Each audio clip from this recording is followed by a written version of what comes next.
MDH की हल्दी मिर्ची धनिया करे कमाल। ये रंग दे, ये खुशबू दे, ये तीखा, ये कम पड़े। क्या निराला MDH मसाला।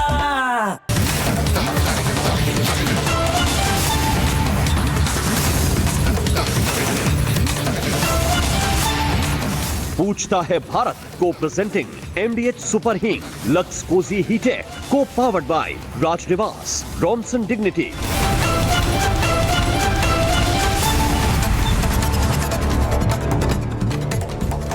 प्रणाम दर्शकों, मैं हूं ऐश्वर्या कपूर और आप देख रहे हैं मेरे साथ पूछता है भारत। और दर्शकों, ऐश्वर्या के एजेंडा में जब मैंने कहा था कि आज समय आ गया है कि वो लकीर इतनी लंबी खींच दे हिंदुस्तान का मुसलमान कि हर घर में, हर चूल्हे चौके में यह पता हो कि उसको विकास चाहिए या आतंकवाद, तो मुझे उन लोगों ने, जो लोग अपने आप को गरीब नवाज, जो लोग अपने आप को मुसलमानों के रहनुमा, जो अपने आप को बड़े लिटरेट स्कॉलर्स बोलते हैं, उन्होंने कहा ये आप जानबूझ के चिन्हित कर रहे हैं। आज मैं ये बात साफ साफ और दो टूक कह देना चाहता हूं कि अब भी, आज भी अगर आप इसमें भी तुष्टीकरण की राजनीति ढूंढेंगे, इसमें भी अगर आप ये बोलेंगे कि इसमें अगर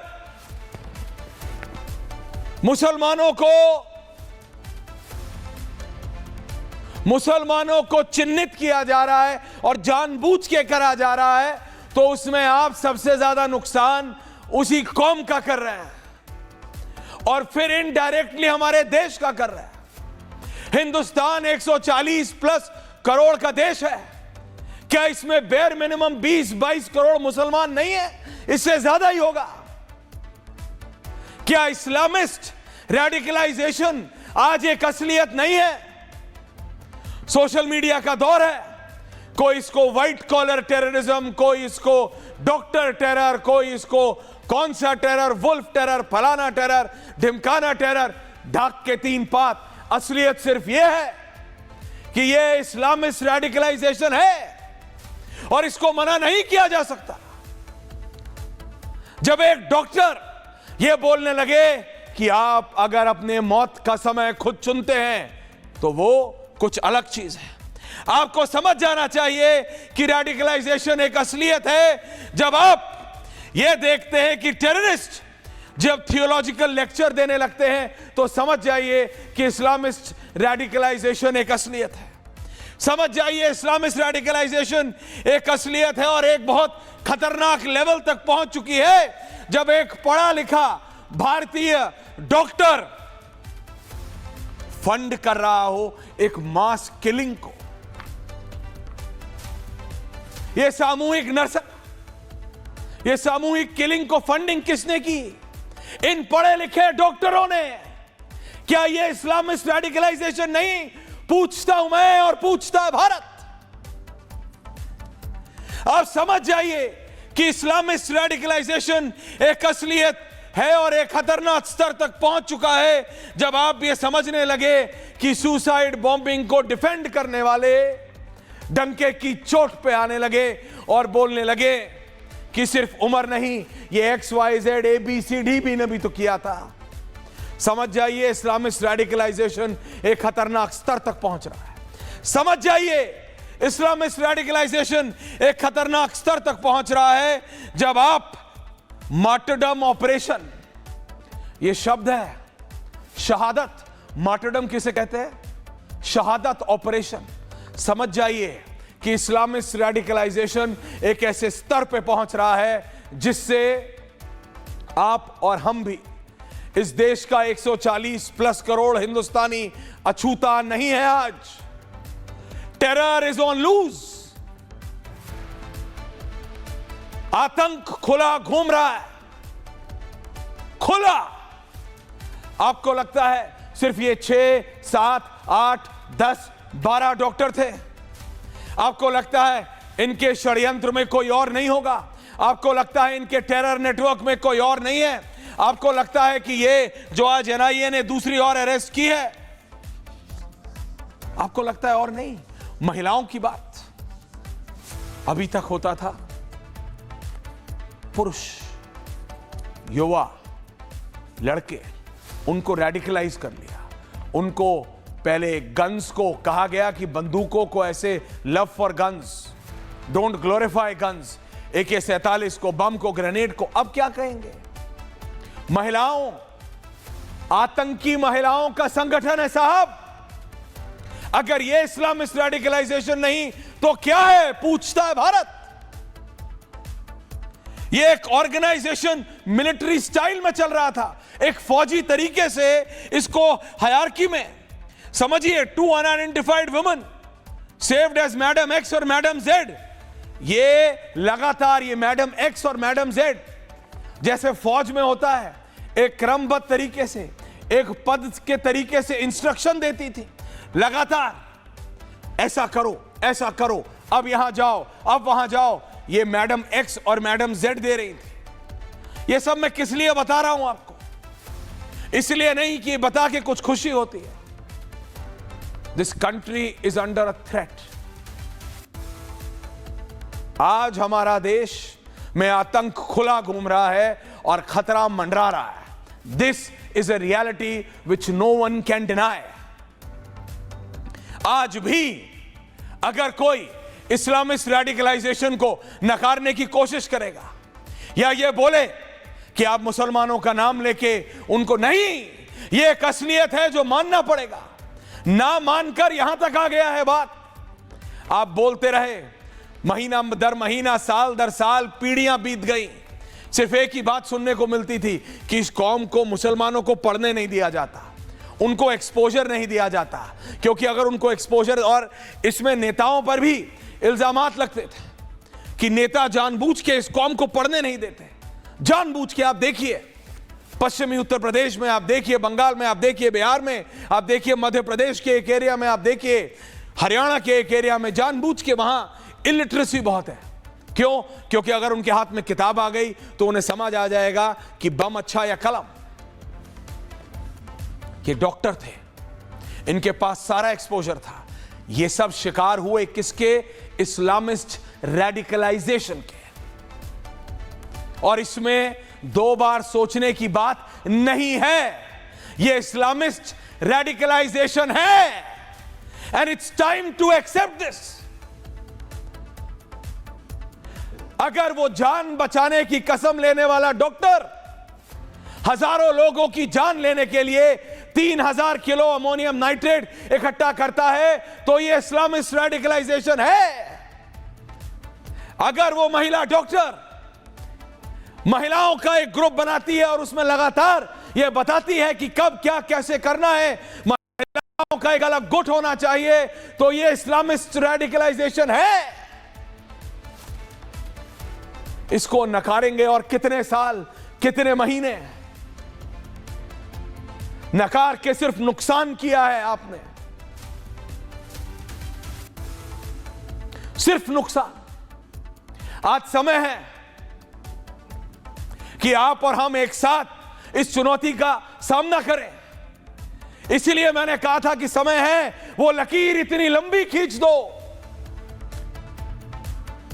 इतनी लंबी खींच दो कि हर घर, हर चूल्हे चौके तक वो मैसेज पहुंचे, हर मां अपने बेटे या बेटी से। क्योंकि ये पढ़ेंगे आप तो समझ आएगा, बेटा या बेटी फर्क नहीं, फर्क है इस्लामिस्ट रेडिकलाइजेशन का, फर्क है पॉइंट ऑफ व्यू का, फर्क है। आपने एक वीडियो आई उस आतंकी की, हमने वो वीडियो का ऑडियो नहीं चलाया, लेकिन पता है उसमें वो क्या बोल रहा है कि जब आप अपने मौत का समय खुद क्या क्या, एक लाइन बता रहा हूं मैं तो, सिर्फ ग्लोरीफाई कर रहा है, उसका महिमा मंडन कर रहा है, ब्लास्ट का महिमा मंडन। ये इस्लामिस्ट रेडिकलाइजेशन नहीं तो और क्या है? ये डॉक्टर है, डॉक्टर।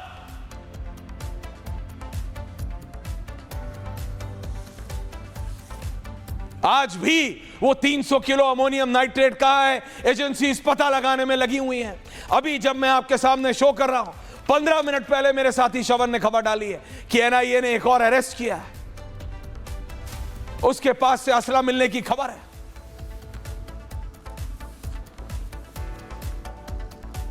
एजेंसीज के होश फाख्ता हुए हैं, ये एक असलियत है। सरकारों से सवाल पूछा जाएगा, कैसे आया, मैंने कल भी बोला, कैसे आया, कैसे पहुंचा, क्या हुआ, सब कुछ ब्लास्ट के बाद ही पता लगा। ये वुल्फ गैंग, ये महिला, ये डॉक्टरों का सब कुछ ब्लास्ट के बाद, ब्लास्ट से पहले कुछ भी नहीं, तो बदला क्या है? ये सारे सवाल हैं, लेकिन इन सब से बड़ा सवाल ये है आज, और पूछता हूं मैं और पूछता है भारत, कि आज समय है कि इस्लामिस्ट रेडिकलाइजेशन के सच को हम माने, तभी हम इससे निपट पाएंगे। अंसार रजा साहब, जब तक आप और मैं, फराज किदवई और प्रेम शुक्ला, फैज खान और सैयद जावाद एक साथ खड़े होके इनके नापाक इरादों को चकनाचूर नहीं करेंगे, तब तक नहीं होगा। कब तक आप बोलेंगे? कब तक कि जानबूझ के एक कौम के लोगों का नाम लेते हो? जानबूझ के नहीं, ये एक सिस्टम है। मैं नहीं कह रहा सारे ऐसे हैं, बिल्कुल नहीं है। क्या वो प्रियंका शर्मा का नाम नहीं आया वहां से, हरियाणा से आया ना? प्रियंका शर्मा का नाम नहीं आया? आया ना? लेकिन आपको पता है 100 में से 99, 98 सलमान नाम निकलते हैं। ये असलियत है, ये दुर्भाग्यपूर्ण है, बट है। और इसीलिए आज इसके कारण को नजरअंदाज करना उतना ही घातक होगा जितना घातक ये 3000 किलो अमोनियम नाइट्रेट देश की राजधानी के 100 किलोमीटर रेडियस के अंदर पहुंचना था। क्योंकि आप ये मान के चलिए कि अगर ये 10, 12, 14 डॉक्टरों का नेटवर्क है, तो अभी और कितने नेटवर्क, कितने और कौन कौन से फील्ड के लोगों के निकलेंगे, ये पता लगाना इस समय उतना ही मुश्किल है जितना मुश्किल ये है कि वो 300 किलो अमोनियम नाइट्रेट आखिर गया कहां। इस सब की जड़ इस्लामिस्ट रेडिकलाइजेशन है, और इसको नजरअंदाज या मना नहीं कर सकते आप या फैज के। क्या है इसकी डिटेल्स, ये जरा स्पेशल रिपोर्ट देखिए प्रेम शुक्ला जी, उसके बाद मैं आ रहा हूं। Thank you very much. Special report.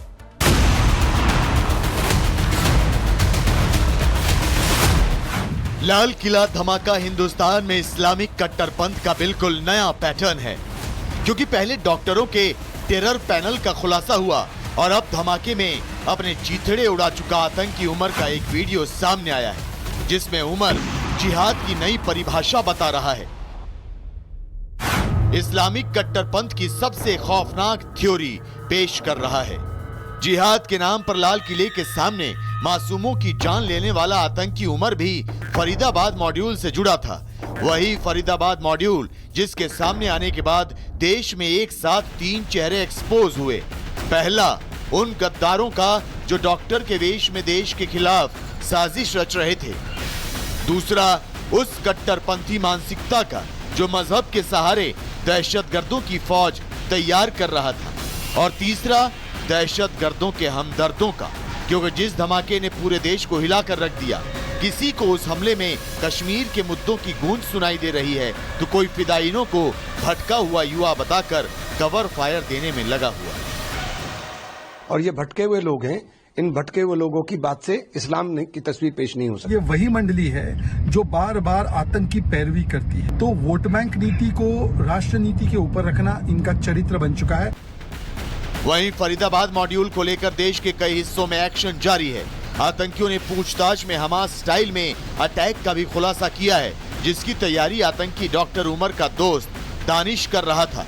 इस प्लान के तहत देश के अलग अलग हिस्सों में रॉकेट और ड्रोन से हमले की तैयारी थी। वहीं टेरर के एपिसेंटर अल फलाह यूनिवर्सिटी को लेकर भी कई चौंकाने वाले खुलासे हो रहे हैं।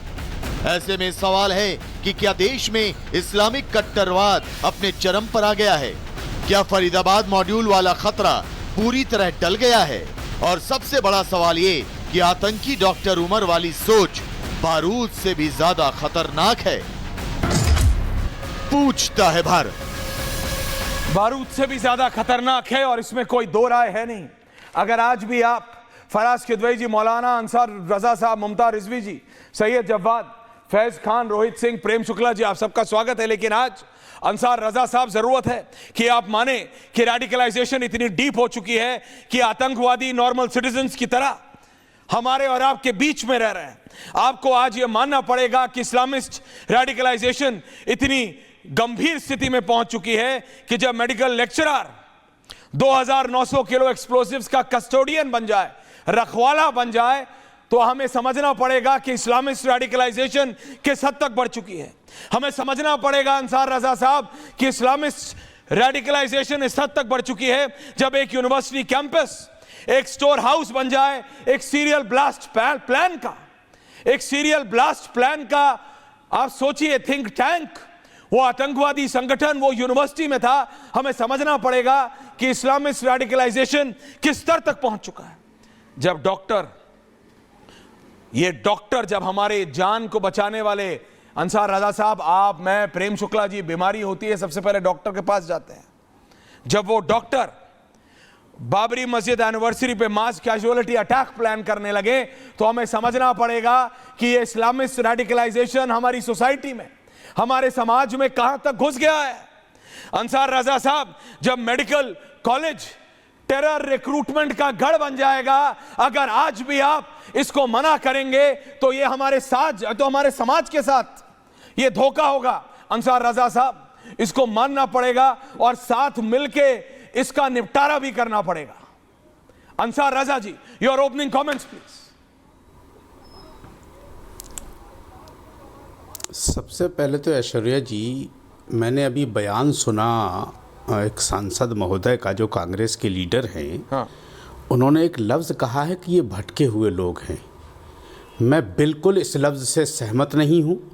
कोई अटके भटके लोग नहीं हैं, ये जालिम लोग हैं, ये कातिल लोग हैं, ये दहशतगर्द हैं। ये कोई भटके अटके नहीं, इनके लिए हमदर्दी की ज़रूरत नहीं है। ये तो जहाँ मिले इनको बीच चौराहे पर, इनको तो हाथियों से फड़वा देना चाहिए, इनके पैरों को खड़ा फड़वा देना चाहिए इनको, जिन्होंने इस्लाम जैसे पाक मज़हब को अपने मफाद के लिए बदनाम कर रखा है। और जो लोग इसको कवर फायर दे रहे हैं, उनके साथ भी वही सलूक होना चाहिए जो इनके साथ हो रहा है। दूसरी चीज़, आपने 50 मरतबा इस्लामिक रेडिकलाइजेशन का इस्तेमाल किया है। मैं ऐश्वर्या जी, मैं एक बात बता दूं, कौन अपने मज़हब को क्या मानता है। मैं एक बात डंके की चोट पर कहता हूं कि मेरा मज़हब अमन का मज़हब है, शांति का मज़हब है।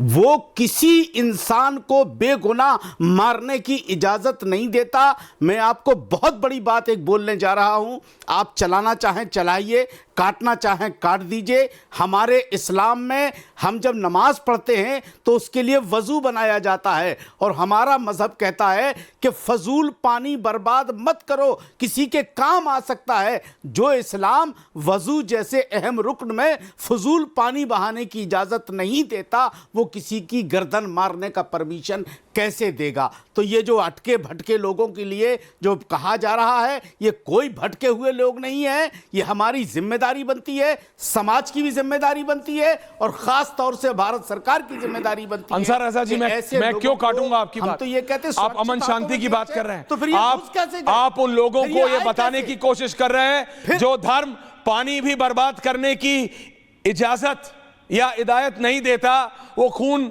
बहाने की इजाजत कैसे देगा। लेकिन आज ये हमको मानना पड़ेगा रिजवी जी, ये हमको मानना पड़ेगा कि अब रेडिकलाइजेशन इतना ज्यादा घुस चुका है कि अब ये गरीबी या अमीरी में नहीं है, अब ये पॉवर्टी एक्सक्लूजन नहीं है कि गरीब है इसके पास कुछ नहीं था, ये गरीब है, ये गुर्बत से उठा है, ये प्रताड़ित था, ये डॉक्टर हैं, ये लाखों रुपया कमाने वाले। आपको पता है डॉक्टर शाहीन सईद का डिपार्टमेंट जो था वो head of government medical college थी, सीनियर थी, रिस्पेक्टेड थी, स्टेबल थी, सैलरीड थी, लाखों रुपए उनको आ रहा था, हेल्थ केयर सिस्टम उनके पास था। ये मुजम्मिल शकील, ये भी डॉक्टर था, आदिल डॉक्टर था। ये अल फला, ये अल बला यूनिवर्सिटी जो है, ये रेगुलर इनकम इनको आ रही थी, ये टीचिंग, ये मेडिकल स्टूडेंट्स को पढ़ा रहे थे। मैं तो इस बात से परेशान हूं, प्रेम शुक्ला जी आ रहा हूं, लेकिन रिजवी साहब ये समझना पड़ेगा कि ये पढ़ा क्या रहे थे, आतंक। बिल्कुल, देखिए बहुत बहुत शुक्रिया ऐश्वर्या जी, और ये फ़िक्र बहुत इम्पॉर्टेंट है। और मैं आपको बता दूं कि देखिए नकली ये चीज़ों का दौर है, तो इसी तरीके से इस्लाम में भी नकली लोग दाखिल हो गए, नकली लोग। और ये आज से नहीं है, 1400 साल पहले भी जो हुजूर सल्लल्लाहु अलैहि वसल्लम के पूरे फैमिली को, पूरे परिवार को करबला में कत्ल किया, उसके बाद से कत्ल करते आए। याद रखिएगा ऐश्वर्या जी, दो तरह के यहाँ पे इस्लाम, एक यजीदी और एक हुसैनी। जो हुसैनी होगा, आप पता कर लीजिएगा, जो अहले बैत का चाहने वाला होगा, वो कभी भी आतंकवाद की न तो ट्रेनिंग देगा, न तो 72 हुरों का ख्वाब दिखाएगा, और न कभी किसी बेगुनाह को मारेगा। तो ये जो पहचान करने वाली बात है, ये बिल्कुल पहचान कब की तक जाए। आप बांटेंगे? और नहीं, आप मुसलमानों को अलग अलग सेक्ट्स में बांट रहे हैं, बांटिए। नहीं, आप मैं सुन सेक्ट्स लीजिए, एक मिनट, हर जगह में बांटते रहिए। लेकिन मैं आपसे कह रहा हूं, आज आप अंसार रजा साहब, Islamist radicalisation is a reality, एक असलियत है, आप इसको मान क्यों नहीं रहे? ये डॉक्टर जिनको जिंदगी बचानी थी, ये जिंदगी ले रहे थे। यूनिवर्सिटी जहां बच्चों का भविष्य बनाया जाता है, वहां बम बनाया जा रहा था, वहां ये प्लान बनाया जा रहा था। और रिजवी साहब, आप इसको मानने से इनकार कर रहे हैं, यह हमारे समाज के साथ धोखा है। अगर आप आज भी इस्लामिस्ट रेडिकलाइजेशन को मानने से इनकार करेंगे।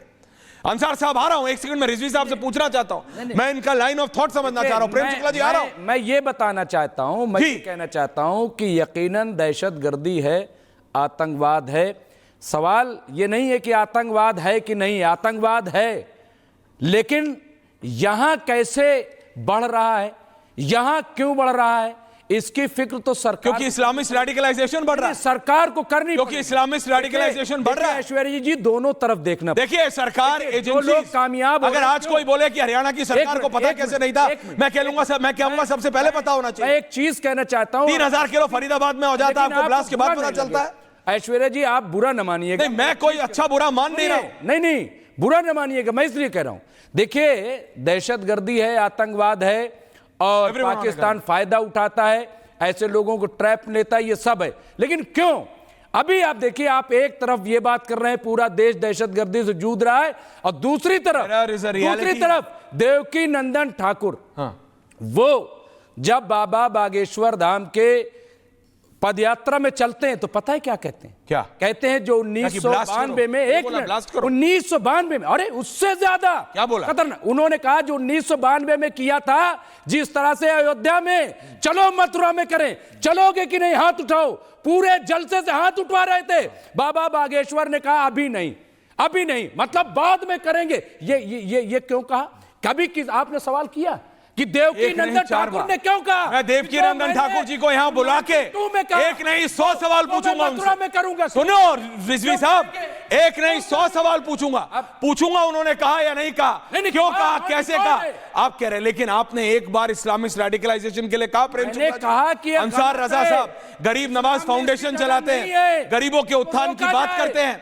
प्रेम Shukla ji, Islamist radicalisation is a reality है, इस्लामिस्ट रेडिकलाइजेशन एक असलियत है, जिसको यहां कोई मानने को तैयार नहीं है। प्रेम शुक्ला जी, देखिए, यही सबसे बड़ा संकट है। आप यजीद के पीछे ना खड़े हों, यह इस्लाम के तमाम पैरोकार कहते हैं कि माविया और यजीद के पीछे नहीं खड़ा होना है, इमाम हसन और इमाम हुसैन के पीछे खड़ा होना है। लेकिन आज भी उस्मा बिन लादेन के पीछे खड़े लोगों की संख्या बड़ी है, ऐमन अल जवाहिरी के पीछे लोग खड़े हैं, अफजल गुरु के पीछे लोग खड़े हैं, याकूब मेमन की शव यात्रा में लोग जा रहे हैं। आज भी अभी आप डॉक्टर उमर जो है वो आतंकवादी है, मान लीजिए कि उसको जो है पकड़ लिया होता, उसको निर्दोष कहने वाले लोग निकल पड़ते। 12 मार्च 1993 में याकूब मेमन की भूमिका पर सुप्रीम कोर्ट को भी आशंका नहीं। इस देश की कार्यपालिका, इस देश की न्यायपालिका, सब ने कहा कि याकूब मेमन जो है वो आतंकवादी, उसको फांसी की सजा दी जानी चाहिए। उसके बाद याकूब मेमन की कब्र सजा रहे हैं आप। उसकी यात्रा में जो है, उसकी शव यात्रा में जो है अल्लाह अकबर के नारे लग रहे हैं। तंजीम अल्लाह अकबर के जो नारे लगा रहे थे, उनका सामाजिक बहिष्कार हमारे मुसलमान भाइयों ने कब किया? मैं मानने को तैयार हूं कि इमाम हुसैन और इमाम हसन को मानने वाले लोग हैं, लेकिन यजीद के खिलाफ तो आज भी आप बात कर रहे हैं। याकूब मेमन के खिलाफ आज बात क्यों नहीं कर रहे? अफजल गुरु के खिलाफ आज बात क्यों नहीं कर रहे? आप जैशे मोहम्मद के खिलाफ आज बात क्यों नहीं कर रहे? लश्कर तोयबा के खिलाफ बात क्यों नहीं कर रहे? हिजबुल मुजाहिदीन के खिलाफ बात क्यों नहीं कर रहे? नहीं, कितने तो लोग आप हैं जब एक सेकंड में आ रहा हूं रिजवी जी। ऐसे आतंकवादियों के खिलाफ समाज जब तक नहीं खड़ा होगा, और किसी को नहीं खड़ा होना का, समाज को ही अपने भी, अगर कैंसर अगर मुझे कैंसर हो गया, समझिए ऐश्वर्य जी, मुझे कैंसर हो गया, तो ऐश्वर्य जी को के अंग काटने से मेरा कैंसर ठीक होगा क्या? उस कैंसर का सर्जिकल इलाज मुझे मेरे शरीर के भीतर करना होगा। आप हिंदुओं को दोष दे दें, आप सरकार को दोष दे दें, आप जैनों को दोष दे दें, आप यहूदियों को दोष दे दें, इससे कुछ नहीं होगा। नहीं, सरकार से अलग सवाल है प्रेम शुक्ला जी, मुझे सरकार से अलग सवाल है तो कि आपको सारे गैंग, आपको ये सारे डॉक्टर ब्लास्ट के बाद पता लगे, आपको कोई चेकिंग नहीं थी, 3000 किलो फरीदाबाद में आ गया अमोनियम नाइट्रेट, सरकार से अलग सवाल है, वो मैं करूंगा। लेकिन फराज किदवई जी, नहीं ये गलत, फराज किदवई जी, नहीं गलत नहीं, पहले पता लगा, पहले नहीं पता लगा, ब्लास्ट हुआ, पहले पकड़ लिया गया था सर। जम्मू कश्मीर की पुलिस 3 दिन तक, आपको पता है जम्मू कश्मीर, प्रेम शुक्ला जी, जम्मू कश्मीर की पुलिस 3 दिन तक ये पता लगाती रही कि ये जम्मू कश्मीर के एक अखबार में खबर छप कैसे गई। उस पर डिटेल में बात करेंगे, क्योंकि एक बार ये इन्वेस्टिगेशन निकला है ना, फिर आपसे 2 टूक बात करेंगे कि ऐसा किसने किया, क्या डीले हुआ। लेकिन फराज किदवई जी, आज इस्लामिस्ट रेडिकलाइजेशन इस स्तर पर घुस गया है।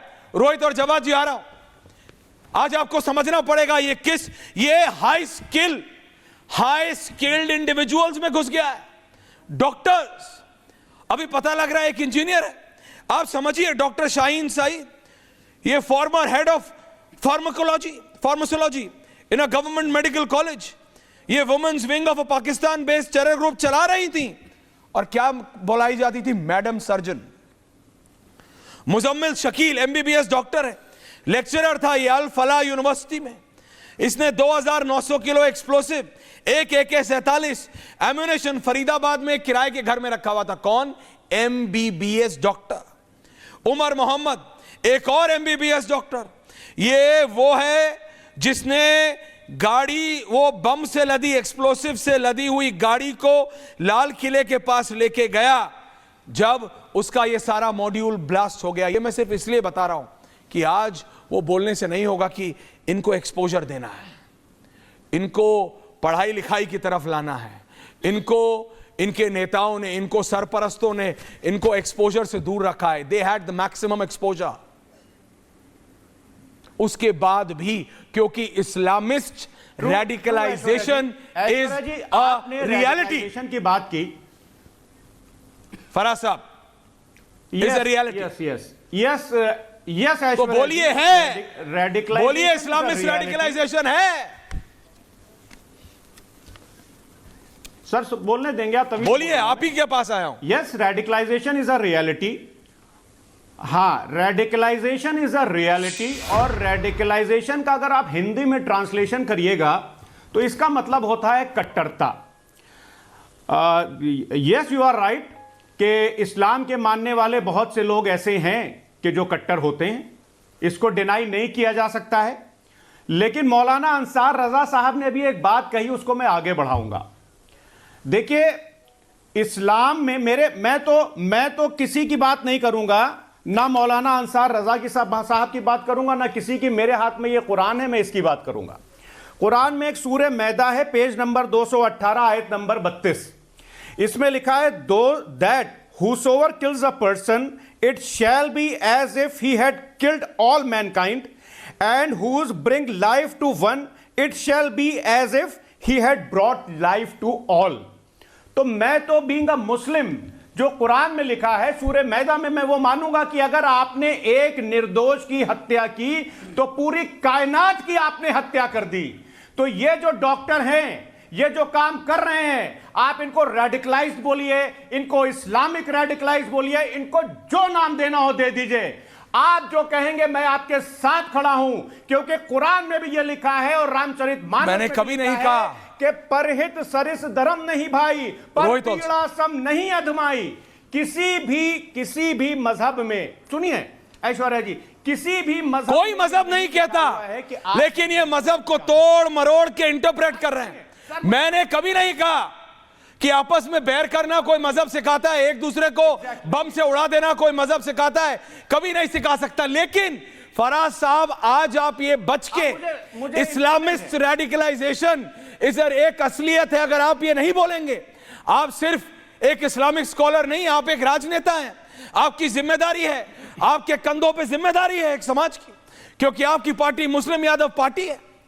आप उनकी राजनीति करते हैं, आप कहते हैं आप उनके खैरख्वाह हैं, आप कहते हैं कि आप उनके झंडे बरदार हैं, आप कहते हैं नहीं करने से कुछ नहीं होगा, असलियत नहीं छुपेगी। अगर बीजेपी आज बोले कि वो मुसलमानों की रहनुमाई करती है तो क्या मैं उनकी बात मान लूंगा? नहीं ना, क्योंकि वो आप करते हैं। आप कहते हैं कि बीजेपी मुसलमानों के खिलाफ है, आप उन्हें सही दिशा और दशा दिखाते हैं। नहीं तो आप दिखाइए। हमारी अगर आप आज धर्म के पीछे छुप के, दिखा रहा हूं सर, अगर आज नहीं, मैंने आपको बोलने दिया, देखिए दोबारा आ रहा हूं, तो दीजिए ना, अभी तक 2 लोग बोले नहीं है, इतना मैंने प्रेम जी को मौका नहीं दिया जितना आपको दिया अभी तक। लेकिन आप समझिए, अगर आज भी आप धर्म की किताब के पीछे नहीं, देखिए किसी के आराध्य, किसी की होली बुक, किसी का धार्मिक ग्रंथ कभी नहीं सिखाता खून करो, किसी का नुकसान पहुंचाओ। अभी तो अंसार साहब ने बोला ना कि पानी भी वेस्ट करना गलत है हमारे धर्म में, मैं मानता हूं उनकी बात, पर फिर ये कौन लोग हैं जो इन पढ़े लिखे लोगों के दिमाग में दिमागी कीड़े की तरह घुस गए? ये सक्सेसफुल कैसे हुए? ये आपका फेलियर है ऐश्वर्या जी, ये अंसार रजा का फेलियर है। बोलना चाहूंगा बस एक लाइन, 2 लाइन बोलिए, लेकिन ये आपका फेलियर है। सिर्फ एक लाइन। मुसलमानों के रहनुमा आप बने थे। No, just 1 line. 2 लाइन बोलिए। फेलियर ये आपका है। ये दिमागी कीड़े कैसे घुस गए? ऐश्वर्या जी, अभी आपने 2 चीजों का जिक्र किया। आपने जिक्र किया पाकिस्तानी इंटेलिजेंस ऑपरेटिव की वुमेन विंग का, और दूसरा इन डॉक्टर्स का। इन डॉक्टर्स को तो समुद्र में फेंक दीजिए, इनको सरेआम फांसी दे दीजिए। लेकिन प्रदीप कुलवर्कर डीआरडीओ में एक साइंटिस्ट था, वो भारत सरकार की, सेना की, आर्मी की जासूसी कर रहा था Pakistan intelligence operative PIO of women wing को। वो कैसे रेडिकलाइज हुआ? वो किस रेडिकलाइजेशन का शिकार था? उसका ब्रेन वॉश किसने किया? जो कि एक साइंटिस्ट था। इसका भी जवाब ऐश्वर्या जी आप देते जाइएगा, क्योंकि आप ही की 2 बातें मैं कर रहा हूं, पीआईओ की। आप मेरी 20 बात कीजिए, मैं आ रहा हूं। रोहित एक सेकंड। प्रेम दादा, पता है क्या, अगर इस्लामिक जितनी भी बार मैं इस्लामिस्ट रेडिकलाइजेशन की बात करूंगा उसको काउंटर करने के लिए, कल रशीदी जी थे, 12 नाम। फराज किदवई जी, आपको नाम खेलना है, आपको नाम खेलना है। नहीं प्रेम दादा, आ रहा हूं, सिर्फ 30 सेकंड दीजिए, उसके बाद मैं आ रहा हूं, मेरे हाथ जुड़े। फराज किदवई जी सुनिए, अब आप फराज जी सुनिए। प्रेम दादा 40 सेकंड आ रहा हूं आप ही के पास, 10 second promise coming to you. लेकिन मैं सिर्फ फराज किदवई को यह कहना चाह रहा हूं, आपको नाम खेलना है, तेरे नाम ज्यादा या मेरे नाम ज्यादा। फराज किदवई जी, उसमें भी आप हारेंगे, क्योंकि 100 में से 98 नाम आपकी तरफ निकलेंगे, और ये आप हो चाहे मैं हूं, नुकसान हमारा है। गलत है ये, मैं रियलिटी कह रहा हूं। Islamist radicalisation is a reality, ये फैक्ट है, ये फैक्ट है।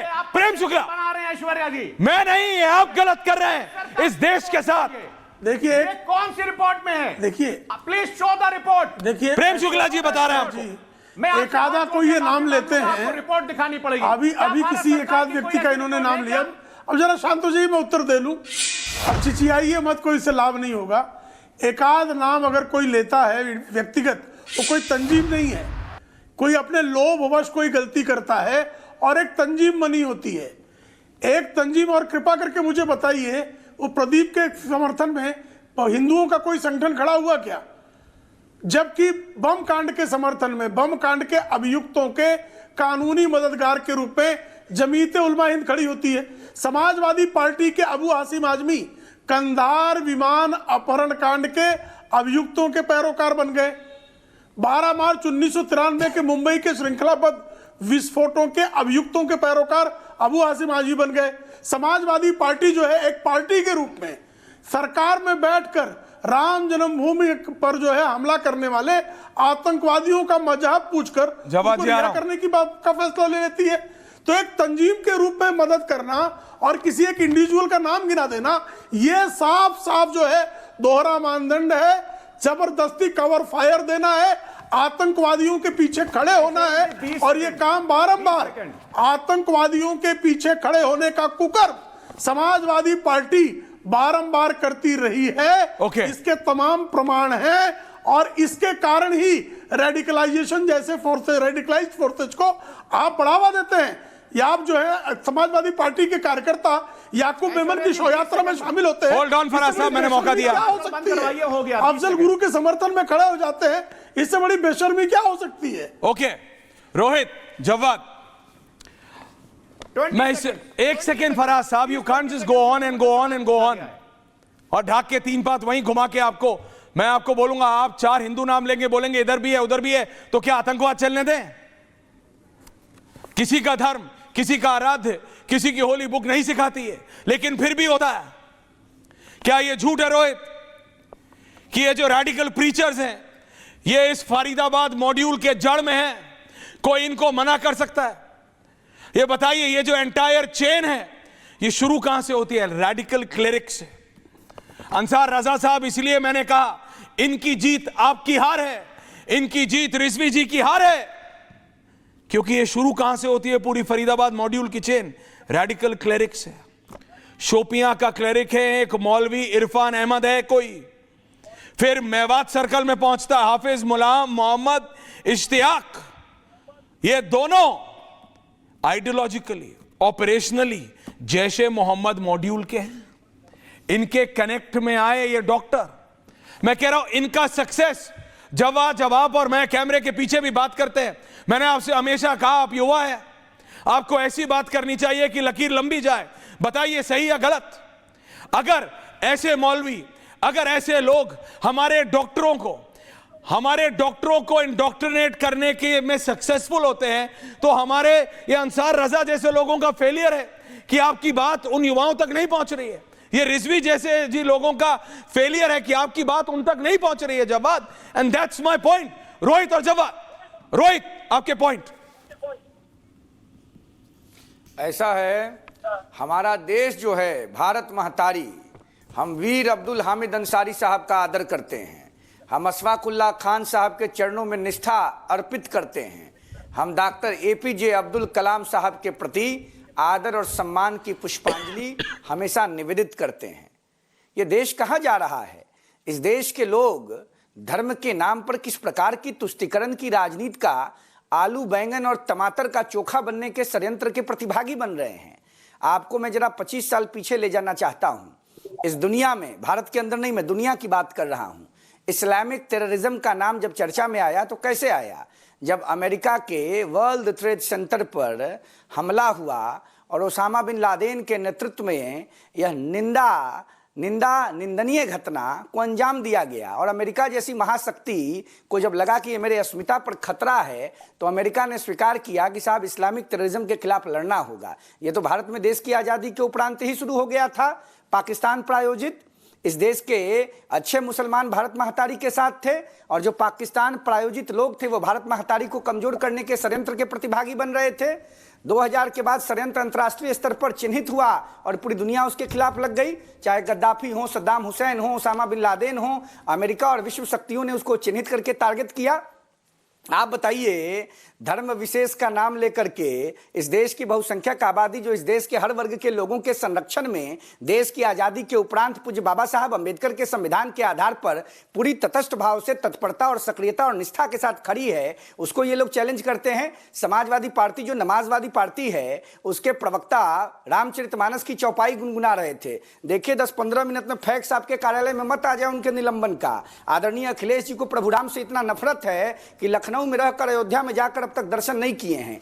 ये लोग हिंदुओं को टारगेट करते हैं। भाई, इस देश के अंदर प्रधानमंत्री नरेंद्र मोदी जी का हम अभिनंदन करते हैं, उनके चरण को धोकर पीते हैं चरणामृत के रूप में, कि वो प्रधानमंत्री बन गए भारत महतारी के लोगों के आशीर्वाद से, कि देश बच गया। लेकिन आप बताइए ना, लेकिन इस्लामिक रेडिकलाइजेशन, जवाब फैज साहब जुड़े लेकिन बहुत लेट जुड़े, जाऊंगा उनके पास, एक ले लूंगा उनसे बयान से। लेकिन जवाब जी, नहीं Rohit, Islamic radicalisation is a reality. कमजोर किया जा रहा है। जवाब करेगा क्या? जवाब, अब ये लिमिटेड नहीं है, अब ये स्किल्ड, अब ये डॉक्टर MBBS लाखों रुपया कमाने वाले डॉक्टर जो जान बचाने, आप बताइए किसी भी धर्म में हो, डॉक्टर दुनिया के किसी भी कोने में हो, भगवान से पहले या भगवान के बाद भी कई जगह अगर मानते, डॉक्टर को मानते, वो डॉक्टर प्लान बना रहे थे एक एजुकेशनल इंस्टीट्यूशन बम ब्लास्ट करने का। इस्लामिस्ट रेडिकलाइजेशन इस स्तर तक पहुंच गया जवाद, इसको नकारा नहीं जा सकता, नॉट एनी मोर। प्रेम दादा को रखिए। ऐश्वर्या भाई बहुत बहुत धन्यवाद। सभी को मेरा जय हिंद, जय संविधान। देखिए, ये जो कृत्य इन आदि मानवों ने करा है, और ये आपका ऑडियो खराब है जवाद जी, ऑडियो ठीक करके आ रहा हूं। अंसार रजा साहब कुछ कहना चाह रहे थे, नहीं प्लीज इनका ऑडियो ठीक करिए। अंसार रजा साहब, अंसार साहब क्या कह रहे थे आप? मैं ऐश्वर्या जी, मैं दो बातें कहना चाहता हूं कि इन जालिमों ने जो हरकत की है, इसका सिर्फ ये नहीं है कि सिर्फ मुस्लिम समाज दोषी है। मैं मानता हूं कि कुछ समाज के कुछ लोग दोषी हैं और उनको इन तमाम चीज़ों पर नज़र रखनी चाहिए, लेकिन सबसे बड़ा फेलियर आप जो सरकार का फेलियर है, आप उसकी बात नहीं करते। बिल्कुल ये गवर्नमेंट का फेलियर है। ये मैं कह रहा हूं, जिन जालिमों ने ये हरकतें की हैं, इनको कड़ी से कड़ी सजा मिलनी चाहिए, और हमें भी अपनी समाज पर नजर रखनी चाहिए कि कौन लोग हमारे बीच में आकर के घुस रहे हैं और किस तरह की बातें कर रहे हैं। हमें इस पर मौलवियों के लिए कुछ क्यों नहीं बोलते? लेकिन सरकार को आप उन मौलवियों के लिए कुछ क्यों नहीं बोलते? सुनिए, अंसार रजा साहब, मौलाना अंसार रजा साहब, आप उन मौलवियों के लिए क्यों नहीं बोलते? चाहे वो मौलवी इरफान अहमद हो शोपियां का, या मेवात सर्कल का हाफिज मोहम्मद इश्तियाक, आप क्यों नहीं बोलते उनके लिए? उसके खिलाफ खड़ा होना, उनकी सक्सेस आपका फेलियर है। भारत के तमाम अपने मुस्लिम भाइयों से गुजारिश करते हैं कि ऐसे लोगों को चिन्हित कीजिए, अपनी मस्जिदों में, अपने मदरसों में, अपनी दरगाहों में, अपने इदारों में मत आने दीजिए। ऐसे लोगों को बिल्कुल उनको चांस मत दीजिए, मत घुसने दीजिए। फैज कुछ कह रहे हैं, बिल्कुल फैज खान कुछ कह रहे हैं, बोलिए फैज साहब। इनकी वजह से इस्लाम बदनाम हो रहा है, मुसलमान बदनाम हो रहा है। बिस्मिल्लाहिर्रहमानिर्रहीम। ऐश्वर्या भाई, कुल मिला के लब्बो-लुआब यही है कि सरकार की एजेंसियां दोषी हैं, समाज दोषी है, वो आतंकवादी जो थे वो भटके हुए बालक हैं। मैं बारंबार कह रहा हूं, ये जो घुमा घुमा के ये लोग चाशनी बनाते हैं, जलेबी बनाते हैं और डिफेंड करने का प्रयास करते हैं, इनको बोलो कि ये स्पष्ट बोले कि ये आतंकवादी हैं और इन्होंने इस्लाम का इस्तेमाल आतंकवाद के लिए किया। वो मस्जिद में आए, इन लोगों की मस्जिदों में एंट्री बंद की जाए, इनको इस्लामी कब्रिस्तान में दफनाना बंद किया जाए, इनके परिवारों से संबंध खत्म किया जाए। तो लेकिन यह करने की बजाय ये सरकार पर लगातार प्रश्न चिन्ह उठाने लगते हैं। ये बताइए, एक एक व्यक्ति की तलाशी कौन लेगा जेब में? एक एक व्यक्ति के पास कौन जाएगा? क्या ये मुस्लिम उलेमाओं की जिम्मेदारी नहीं, मुफ्तियों की जिम्मेदारी नहीं? मैं तो इसे आपका भी फेलियर मानता हूं नहीं कि ऐसे फतवे जारी करें। मैं तो इसे आप सबका फेलियर मानता हूं। फेलियर है, ठीक है। अगर मेरे दामन में, अगर मौलवी इरफान अहमद मेरे दामन में इन एमबीबीएस डॉक्टरों को बम फोड़ने में सक्सेसफुल कराने में, इनका मेंटल वॉश करने में सक्सेसफुल होता है, तो वो आप तीनों का फेलियर है। रिजवी जी, फेलियर है। अगर हाफिज मोहम्मद इश्तियाक एमबीबीएस डॉक्टरों से बम बनवाने और बम फोड़वाने में सक्सेसफुल होता है, तो वो आपका फेलियर है।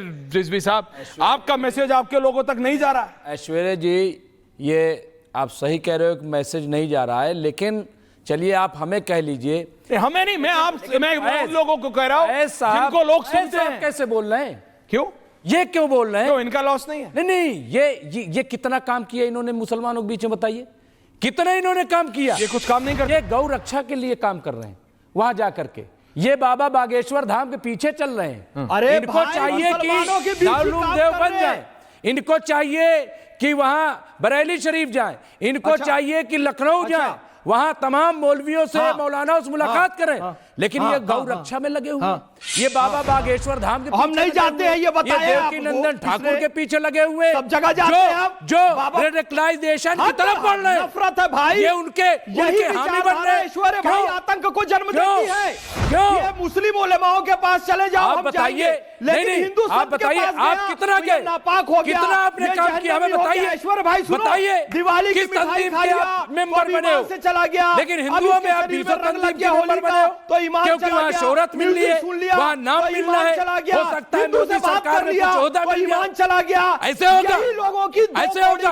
और आके यहाँ डायलॉग मार रहे हो, आगे चलकर जिस कौम के उसी कौम को गाली दे रहे हो। अरे गाली वो दे रहे हो तो कुछ करे नहीं। पुस्तक लिखी आपने क्या किया? मुसलमानों में आपने क्या किया? वो सेवा के लिए आपने क्या किया बताइए हमें। हम क्या किया सिवाय और नफरत को बढ़ावा देने के और बाबा बागेश्वर के साथ अरे भी कौन से और बाबा बैठते हैं क्या बाबा भाइयों के साथ भी जो ये कह रहा है कि चल के वो गिरा दो वो गिरा दो कौन सा बाबा हो गया? प्रेम शुक्ला जी कुछ कहना चाह रहे हैं। प्रेम शुक्ला जी अंसार रजा ऑल्सो 2 वर्सेस 2 गर्मा। प्रेम शुक्ला जी, प्रेम दादा कुछ कह रहे हैं। प्रेम शुक्ला जी, प्रेम शुक्ला जी, इस्लाम में रेडिकलाइजेशन ना मानना पड़े ऐश्वर्य भाई के लिए सारी बातें निकल कर आई आ रहा रोहित थोड़ा रेडिकलाइजेशन को लेकर।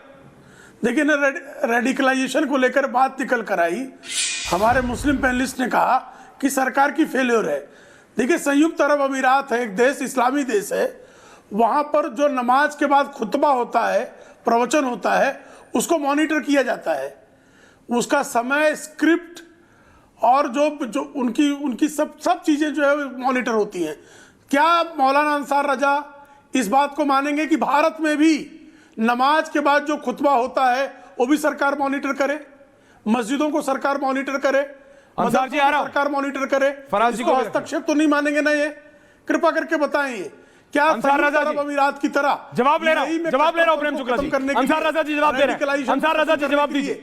ये यूएई अंसार रजा जी जवाब दे रहे हैं। ऐसी व्यवस्था चाहते हैं क्या? ओके प्रेम शुक्ला जी, आपने सवाल पूछा, जवाब ले रहा हूं। अंसार रजा जी जवाब दे रहे हैं आपका। बोलिए अंसार साहब।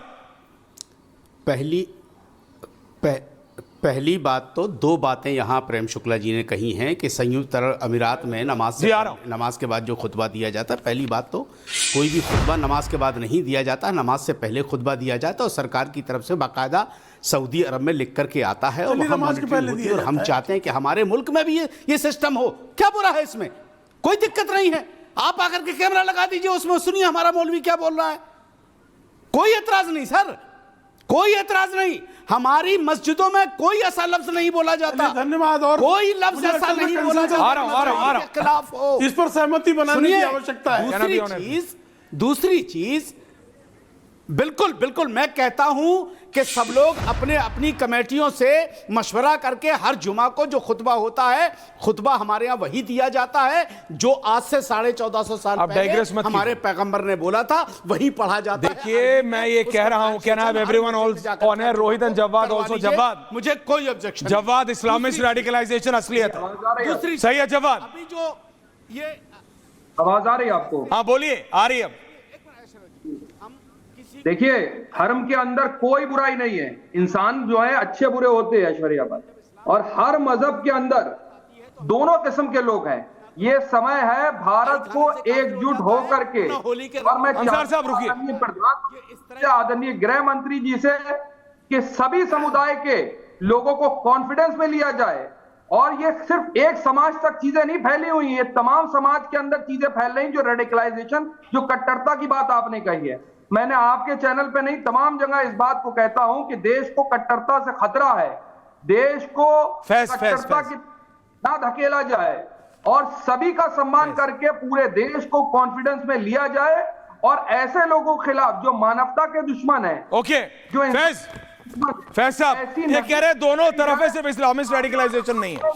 फैज साहब, बड़े फैसले करके ऐसे लोगों ये सॉफ्ट सपोर्ट है क्या? मैं कह चुका हूं ऐश्वर्य भाई, ये लोग ये बताइए, कोई भी आईएसआई का एजेंट हिंदू पकड़ा गया, उसको डिफेंड करने के लिए आपने या किसी भी हिंदू ऑर्गेनाइजेशन की तरफ से एक भी वर्ड आया क्या? नहीं आएगा। आतंक का कोई धर्म नहीं होता है। अरे वो मल्होत्रा लड़की पकड़ाई कि प्रियंका शर्मा पकड़ाई, सबका विरोध करते हैं। अब ये उमर का सपोर्ट करने के लिए देखो कि जो भी हो, अगर वो आतंकवादी है, किसी भी धर्म का पकड़ा है, यानी कि वो सीधे उमर जो डॉक्टर पकड़ा है उसको डिफेंड कर रहे हैं। मैं भैया भाई डिफेंड करोगे ना, दुनिया आपके चेहरे पे थूकेगी, फिर कहते हो कि घर मकान किराए पे नहीं मिल रहा है, फिर कह रहे हो मैकेनिक नहीं मिल रहा है, मुसलमान को काम नहीं दे रहे हैं। तू मैंने से काम नहीं चलेगा, कैब देख सबको कैंसिल करने की जरूरत है। जोमेटो बाय समय राजनीति करने का नहीं है, डिफेंड करते रहते हो। ऐसा हुआ, उसकी वजह से ऐसा हुआ, ऐसा हो जाता। कुरान शरीफ का गलत इस्तेमाल किया, हदीसों का गलत इस्तेमाल किया, बात सुनिए, हमारे देखिए, नबी के नाम का देखिए मैं 1000 ऐसे एग्जांपल दे सकता हूं रोहित कि इस्लामिक रेडिकलाइजेशन कैसे है। फेक नोट मदरसे में मिले मध्य प्रदेश में, FIR फाइल हुई मौलाना शमसुल हुदा खान के खिलाफ। मेरे पास ऐसे एक कागज भरे हुए हैं, मैं चल सकता हूं, इससे कुछ होगा नहीं। मैंने अंसार साहब को बोला नाम खेलना है, फराज साहब उसमें भी आप हारेंगे। Rohit, ending comments. सुन लीजिए, ये धर्म की आंधी जो चलाने का षड्यंत्र विपक्ष पाकिस्तान के साथ गठबंधन करके कर रहा है, इसको भारत महतारी के लोगों ने रिजेक्ट कर दिया है। धर्म की आड़ में कोई राजनीति बर्दाश्त नहीं होगी और देश के आंतरिक सुरक्षा के मामलों में जो भी फंड उठाने का प्रयास को कूच दिया जाए, या देश के प्रधानमंत्री और गृह मंत्री से हम आग्रह करते हैं। इस देश में कांग्रेस के संरक्षण में आतंकवाद पनपा है और मोदी जी के नेतृत्व में और गृह रिजवी जी मैं सिर्फ यही कहूंगा कि आतंकवाद के खिलाफ सब खड़े हों, मजबूती से खड़े हों।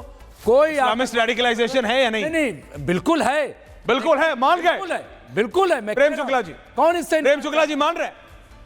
प्रेम शुक्ला जी, फाइनल कमेंट्स। प्रेम शुक्ला जी, इस्लामी कट्टरता को समाप्त करने के लिए, इस्लामी कट्टरता को समाप्त करने के लिए मुस्लिम समाज में सुधारवादी मूवमेंट की आवश्यकता है। जो पिछले तमाम शतकों में सुधारवादी मूवमेंट संयुक्त अरब अमीरात में, सऊदी अरेबिया में हो रहा है, लेकिन भारत का मौलाना ये करने के लिए तैयार नहीं है। भारत के आलिम उलमा को जो है मुसलमानों में आगे आना पड़ेगा। That is the point. सुधारवादी रिफॉर्मिस्ट मूवमेंट करने की आवश्यकता है। That is the point. अगर हमारे डॉक्टर दवाई बनाने के बजाय बम बना रहे हैं तो कुछ इन प्रिंसिपल प्रॉब्लम है। It is as simple as that. ये इतना आसान है समझने के लिए।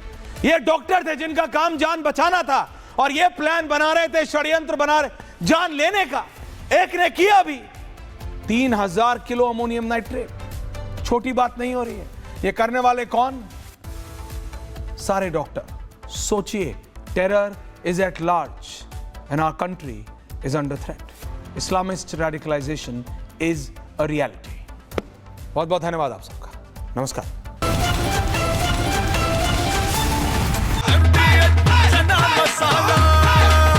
अब छोलिया हो या लोबिया, सफेद चने या काले चने, सब कुछ मजेदार बने। MDH